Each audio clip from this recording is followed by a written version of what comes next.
Alright, so watering roots. One of the most important things that I can say as far as understanding your plant is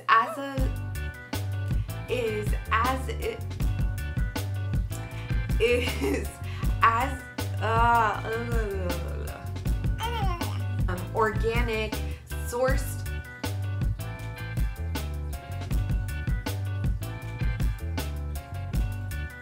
Alright, so using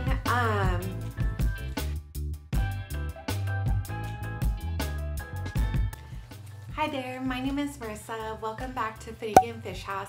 If you haven't seen any of our other videos, basically my man and I are self-made aquaponicists. We've taken simple fish systems in our home or fish tanks, and we've converted them into kind of like a homestead feed in the fact that we actually take the wastewater from those systems and water our entire indoor and outdoor garden with just the wastewater and nothing else. One, it's super sustainable, but also two, I think we're really onto something and kind of showing people that you don't need any fancy fertilizers, you don't need any special skill sets, you really don't need a whole lot other than a fish tank to get the job done. So today I'm doing a spin-off on our previous video all about understanding your plant's communication and how to water a plant, and this is kind of a spin-off of that previous upload, and the fact that this is going to be more in detail and kind of correlating how plants are similar to us. So if you think of a plant, it is a body structure. When we ourselves consider different soil types, different pot types, and the plant itself and the different types of plants we have, not one size fits all. And that's the way to think of plants. So if you consider terracotta, glazed ceramic, unglazed ceramic, plastic pots, they can all work with different types of plants. Your watering just changes based upon that pot type, but also based upon that soil type. When we get into different types of soils, there's different additives that you can use within each soil system to create a thriving plant, but not one specific type of soil is necessarily the specific way you have to plant all plants. Depending on your watering style, and that watering style basically means that the root systems of plants aren't just sitting in non-stop moisture. That non-stop moisture itself, it can create root rot without proper oxygenation.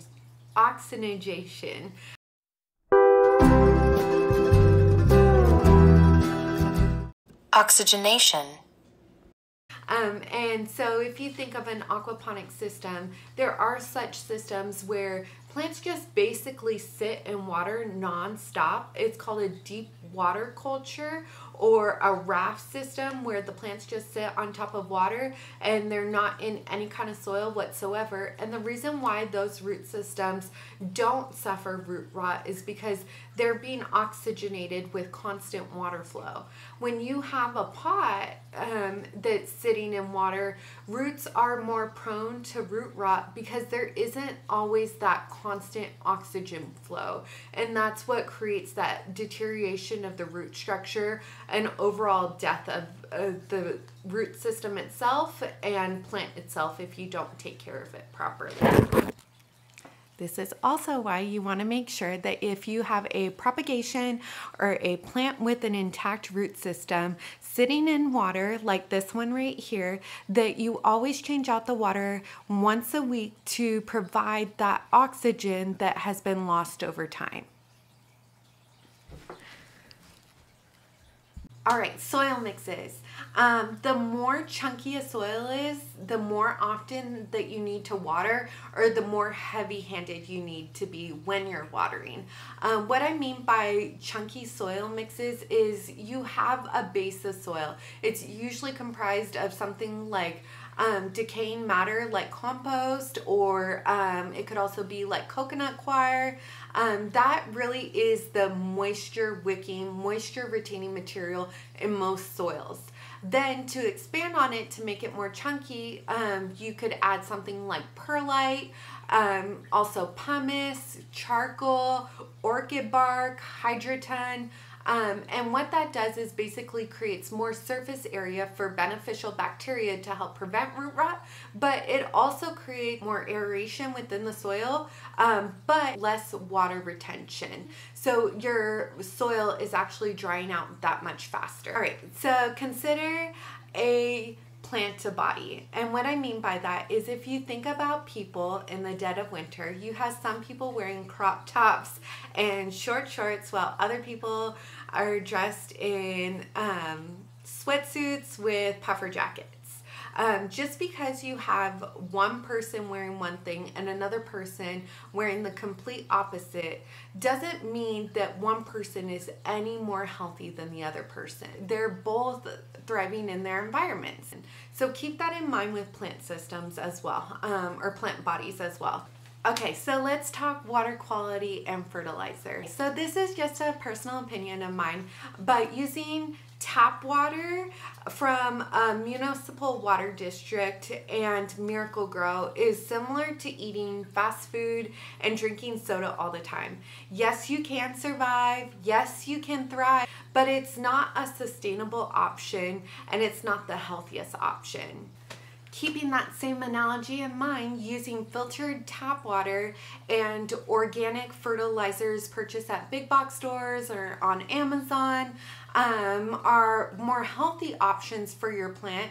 It's similar to eating out at restaurants all the time with locally sourced food and drinking, I'd say, like iced tea, but at the same time, it's not the most sustainable option. And last and finally, using water from an aquaponic system offers that fertilizer and water source. So it's similar to literally eating farm to table from your own backyard and drinking from a fresh alkaline spring. It's seriously so beneficial, so sustainable, and so healthy for your plant. I can't tell you how valuable it is to basically go to our fish tanks in our home, basically put a water pump inside the fish tank, pump out the perfect balance of nutrients for a plant, and basically fertilize it with everything it needs to survive.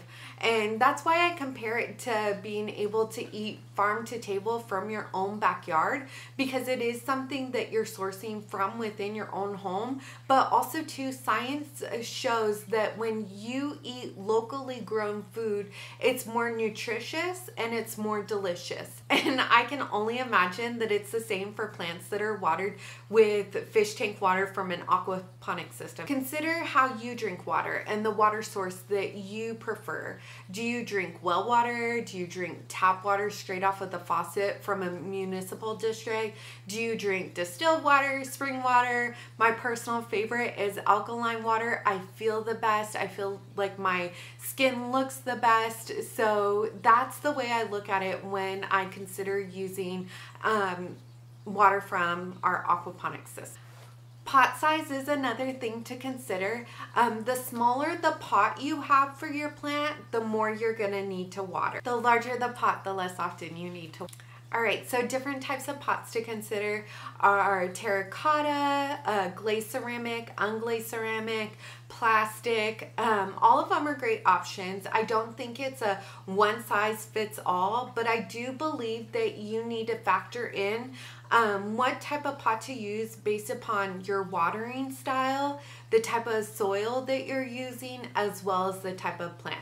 So those are three important factors to consider. One of the biggest ways to understand your plant is to look at the root ball. As is above, so is below. If you have a thriving, super healthy plant, your leaf structure is gonna be immaculate. It's gonna be super strong.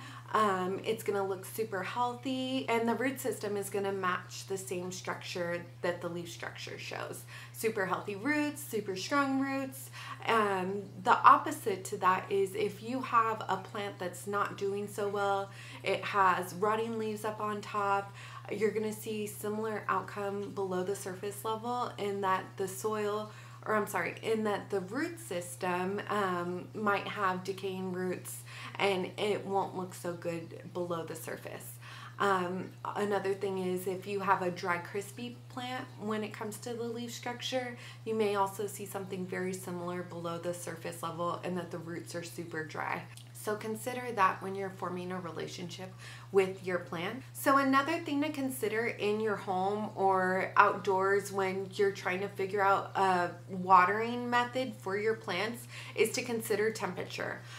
The hotter it is, the more you'll need to water, and the cooler it is, the less you'll need to water. So that temperature variation really factors in, because when it is warmer during the summertime, you're gonna see a lot more evaporation from the soil, because that temperature is drawing out that extra humidity that would normally lie inside of your plant during winter months. So a lot of times when you're watching plant videos or reading about how to water plants, a lot of people will say don't water as much in the winter as you do in the summer. So there's a few different reasons for that. One, in the summer there's longer days compared to the winter. So in general, the plant photosynthesizes a lot more to create much more new growth, which requires a lot of energy from the system and a lot more water. In the winter, the days are much shorter, so the plant's not taking in as much light. It's not photosynthesizing nearly as much.